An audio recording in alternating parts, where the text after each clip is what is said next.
నింపినందుకు, వారి సారథ్యంలో ప్రొద్దుటూరు నియోజకవర్గం అభివృద్ధికి కవల పిల్లలైనందుకు, దాదాపుగా 1300 కోట్ల రూపాయలతో అభివృద్ధి కార్యక్రమాలు ఆయన సారథ్యంలో నిర్వహించినందుకు, 24,000 మందికి ఇళ్ల పట్టాలిచ్చి నిరుపేదలైనటువంటి పేదల యొక్క సొంత ఇంటి కల నెరవేర్చినందుకు హృదయపూర్వకంగా వారికి ధన్యవాదాలను, కృతజ్ఞతలు తెలియజేస్తా ఉన్నా. ఈ సందర్భంగా మరొక మాట కూడా వారిని అడుగుతా ఉన్నా.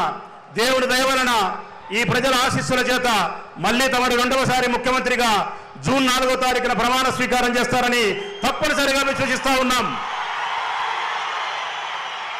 ఇందులో ఏమాత్రం అనుమానం లేదు.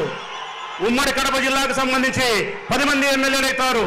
175 నియోజకవర్గాలకు 175 మంది ఎమ్మెల్యేలు తప్పనిసరిగా గెలుస్తారనే విశ్వాసాన్ని వ్యక్తపరుస్తా ఉన్నా.